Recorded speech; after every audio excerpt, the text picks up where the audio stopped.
وَلَوْ جَعَلْنَاهُ قُرْآنًا أَعْجَمِيًّا لَقَالُوا لَوْلَا فُصِّلَتْ آيَاتُهُ۔ السلام علیکم ناظرین، آپ دیکھ رہے ہیں دارل وحی انسٹیٹیوٹ میں ہوں محمد اویس مسد کر خواب ہمدے سے موجود ہیں۔ آج خوابوں کی سیریل کے اندر کر سب سے کویسچن کریں گے۔ کر سب ہمیں یہ بتائیں، خواب کے اندر انسان اگر بھینس دیکھتا ہے تو بھینس اس کی کیا تعبیر ہو سکتی ہے؟ وعلیکم السلام ورحمۃ اللہ وبرکاتہ، الحمدللہ والصلاۃ والسلام علی رسول اللہ، اما بعد فاعوذ باللہ من الشیطان الرجیم، بسم اللہ الرحمن الرحیم۔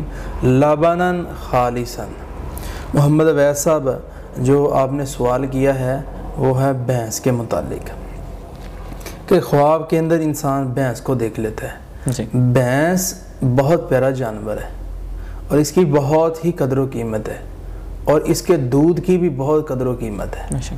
اور دودھ ایک ایسی چیز ہے، نبی صلی اللہ علیہ وآلہ وسلم نے فرمایا جب میں معراج پر گیا تو اللہ تبارک و تعالیٰ کی طرف سے جو مجھے تحفے میں کھانے پینے کے لیے جو چیز میسر کی گئی جبریل کے ذریعے، وہ 3 پیالوں کے اندر جبریل نے شہد، دودھ اور شراب پیش کی تھی، اور تینوں چیزوں میں سے میں نے دودھ کو پسند کیا تھا، اور اللہ رب العالمین نے یہ بات فرمائی تھی کہ آپ کی امت جو ہے یہ فطرت پر رہے گی، اور آپ نے بہت اچھی چیز کا انتخاب کیا ہے۔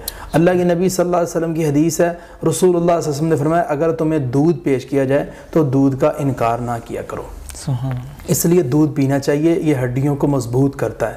اور اسی طرح آدمی خواب کے اندر دیکھ لیتا ہے بھینس، تو اس کی تعبیر یہ ہے کہ اللہ اس بندے کو ایک معزز شخص بنا دیں گے، معزز شخص بنا دیں گے، اور اس بندے کو اللہ رب العالمین ایسا پیارا بندہ بنائیں گے کہ اس کے ذریعے سے لوگوں کو فائدہ ہوگا۔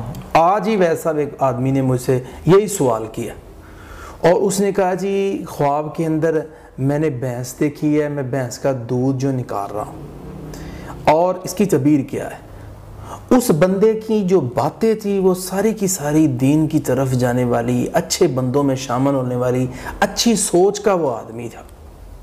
تو میں نے اسے تعبیر دی تو وہ بڑا خوش ہوا، اتنا خوش ہوا، اس نے مجھے یہ کہا کہ آپ مجھے اپنا خاص نمبر بھی دیں، میں آپ سے ملنا بھی چاہتا ہوں، اور آپ نے بہت پیاری اس کی تعبیر دی ہے۔ اور میں نے کہا آپ کو اللہ معزز بنائے گا، آپ کے ذریعے لوگوں کو فائدہ ہوگا۔ تو اس نے کہا کہ مجھے بہت زیادہ وسوسات آتے ہیں، تو میں اللہ سے ہمیشہ یہی دعا کرتا ہوں کہ یا اللہ مجھے استقامت عطا کر دے۔ دیکھو یہ کتنی ویسا پیاری سوچیں ہیں، جی بالکل، اللہ کی طرف جانے والی۔ تو ایسے بندے کو اللہ اپنا معزز بندہ کیوں نہ بنائے گا؟ انشاءاللہ بنائے گا اللہ، اور عزت والا بنائے گا، لوگوں کو اس سے فائدہ ہوگا انشاءاللہ۔ یہ اس کی اعلیٰ ترین تعبیر تھی جو میں نے بیان کر دی ہے۔ بہت بہت شکریہ جی ناظرین، اگلے پروگرام میں پھر حاضر ہوں گے، تب تک کے لیے ہمیں اجازت دیجیے، اللہ حافظ۔